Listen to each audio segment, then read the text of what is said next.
Class 9th maths exercise number 1.2 अपन start कर रहे हैं, जिसका क्वेश्चन नंबर 1 है state whether the following statement are true and false, justify your answer. तो ये कुछ स्टेटमेंट अपन को गिवन है जिनके बारे में अपन को बात करनी है और ये बताना है कि ट्रू है या फॉल्स है, और साथ ही साथ में जो अपना आंसर है उसका एक्सप्लेनेशन भी देना है।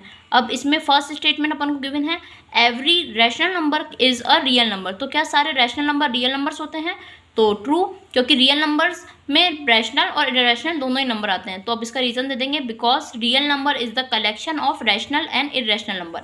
उसी तरह अपन को सेकंड जो स्टेटमेंट है वो गिवन है every point on the number line is of the form root M where M is a natural number. तो अब नंबर लाइन्स की पॉइंट की बात हुई है, जिसको किस फॉर्म में बताने के लिए बोला है, रूट एम की, और वहाँ m की जगह अपन को कोई सा भी नेचुरल नंबर रखना है। नेचुरल नंबर में पॉजिटिव और नेगेटिव दोनों ही नंबर आते हैं, इसलिए ये हो जाएगा false, because negative number can not be the square root of any natural number. अब अपन को जो थर्ड स्टेटमेंट गिवन है वो है every real number is an irrational number. तो रियल नंबर में रैशनल और इरेशनल दोनों आते हैं, तो इसको सिर्फ इरेशनल नंबर तो अपन नहीं कह सकते हैं, इसलिए स्टेटमेंट फॉल्स हो जाएगा, because real number can be rational also. अब क्वेश्चन नंबर 2 स्टार्ट करते हैं। Are the square root of all positive integer irrational. तो ये अपन को ऐसे पूछ रहा है कि किसी भी पॉजिटिव इंटीजर का स्क्वायर रूट करने पर क्या हमेशा इरेशनल नंबर मिलेगा? इफ़ नॉट, अगर ऐसा नहीं है, give an example of a square root of a number that is a rational number. तो अपन को किसी ऐसे नंबर का एग्जाम्पल देना है जिसका स्क्वायर रूट करने पर रैशनल नंबर मिलता हो। तो सबसे पहले तो अपन ये क्लियर कर देंगे the square root of all positive integer are not irrational, कि ज़रूरी नहीं है अपन किसी भी पॉजिटिव इंटीजर का स्क्वायर रूट करें तो इरेशनल नंबर मिले। अब इसका एग्जांपल देने के लिए सबसे पहले तो अपन ये देख लेते हैं पॉजिटिव इंटीजर्स में क्या क्या ले सकते हैं अपन, 1 2 3 4 5 6 एंड सो ऑन। अब एग्जांपल मैंने सबसे पहले दिया है रूट 1 का रूट निकालने पर अपन को 1 ही मिलता है। अब अगर इसके नीचे मैं 1 और लगा देती हूँ तो ये किस फॉर्म में आ गया? p/q की फॉर्म में आ चुका है, तो जो कि क्या है, एक रैशनल नंबर है। उसी तरह मैंने उसके बाद रूट 4 का एग्जाम्पल लिया है, जिसको सॉल्व करने पर अपन को 2 मिलता है। अब इस 2 के नीचे अगर मैं इसको 1 से डिवाइड कर देती हूँ तो ये वापस फिर किस p/q की फॉर्म में आ गया, जो कि क्या है, एक रैशनल है। उसी तरह रूट 9 भी एक एग्जाम्पल है। तो इन एग्जाम्पल से क्लियर है कि ज़रूरी नहीं है किसी भी पॉजिटिव इंटीजर का रूट निकालने पर अपन को इरेशनल नंबर ही मिले, अपन को रैशनल नंबर भी मिल सकता है।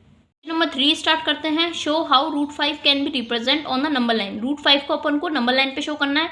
तो जैसा कि अपन ने रूट 2 और रूट 3 के लिए किया था, सबसे पहले अपन पाइथागोरस थ्योरम का यूज़ करेंगे, जो कि होता है हाइपोटेनियस का स्क्वायर इक्वल टू परपेंडिकुलर का स्क्वायर प्लस बेस का स्क्वायर। तो अब अपन को मेन बात ये आती है कि अपन को परपेंडिकुलर और बेस की जगह कुछ ऐसी वैल्यूज पुट करनी है कि हाइपोटेनियस अपन को 5 मिल सके। तो इसके लिए अपन ने बेस की जगह 2 पुट किया है और परपेंडिकुलर की जगह 1 पुट किया है। तो अब ये पुट करने पर हाइपोटेन्यूज का square equals to 2 square plus 1 का स्क्वायर, हाइपोटेन्यूज का स्क्वायर इक्वल्स टू 2 का स्क्वायर 4 प्लस 1 का स्क्वायर 1, 4 प्लस 1 यहाँ पे आ गया 5। अब हाइपोटेन्यूज की वैल्यू निकालने के लिए अपन इसका स्क्वायर हटाएंगे तो 5 पे रूट लग जाएगा। अब हाइपोटेन्यूज अपन को 5 मिल चुका है। तो इससे अपन बता सकते हैं कि बेस अगर 2 रखें और उस पर अपन 1 यूनिट का जो परपेंडिकुलर ड्रॉ करें तो जो हाइपोटेन्यूज मिलेगा उस ट्रायंगल का, वो क्या, रूट 5 को रिप्रेजेंट करेगा। अब उसी तरह अपन सेम डिस्टेंस के पॉइंट रख लेंगे एक नंबर लाइन पे, और अब की बार अपन को बेस 2 यूनिट्स का चाहिए, जिसमें जैसे कि अपन ने यहाँ पे रखा है, तो अब अपन 0 से लेके 2 का बेस ले लेंगे एक, उस पर फिर 2 वाले पॉइंट पे एक परपेंडिकुलर ड्रॉ करेंगे जो कि 1 यूनिट का ही होगा। अब परपेंडिकुलर ड्रॉ करने के बाद जो ये परपेंडिकुलर का पॉइंट होगा इसको अपन 0 से मिला देंगे। उसके बाद अपन कंपास का यूज़ करेंगे, कंपास के एक पॉइंट को 0 पे रखेंगे और पेंसिल को पॉइंट सी पे रखेंगे, और उसके बाद लाइन तक जो नंबर लाइन है उस पर एक आर्क ड्रॉ करेंगे। वो आर्क जहाँ पे भी जाके मिलेगा वो किसको शो करेगा, रूट 5 को शो करेगा। क्वेश्चन नंबर 4 एक क्लास एक्टिविटी है जिसमें इन नंबर्स के स्क्वायर रूट को अपन को इस शेप में बनाना है कि एक स्पिरल का शेप बन जाए। तो सबसे पहले अपन स्टार्ट करेंगे रूट 2 से। रूट 2 के लिए अपन को पता है कि परपेंडिकुलर और बेस 1 होना चाहिए, तो एक 1 यूनिट का बेस बना लेंगे और उस पर 1 यूनिट का ही परपेंडिकुलर ड्रॉ करेंगे।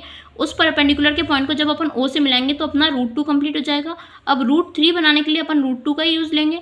अब जो इसका हाइपोटेन्यूज है उसको अपन बेस मान लेंगे और इस बेस पे फिर एक परपेंडिकुलर ड्रॉ करेंगे। अब इस परपेंडिकुलर को ड्रॉ करके इस पॉइंट को भी अपन ओ से मिला देंगे, ये रूट 3 मिल गया। अब रूट 4 के लिए, रूट 5 के लिए ये सेम स्टेप फॉलो होते जाएंगे। इनके जो हाइपोटेन्यूज है इनको अपन बेस मानते जाएंगे और इन्हीं के ऊपर परपेंडिकुलर ड्रॉ करते करते कुछ ऐसा शेप अपन को मिल जाएगा। तो इस तरह एक्सरसाइज नंबर 1.2 कंप्लीट होती है। अब नेक्स्ट वीडियो में अपन इसके आगे के एग्जाम्पल से कंटिन्यू करेंगे।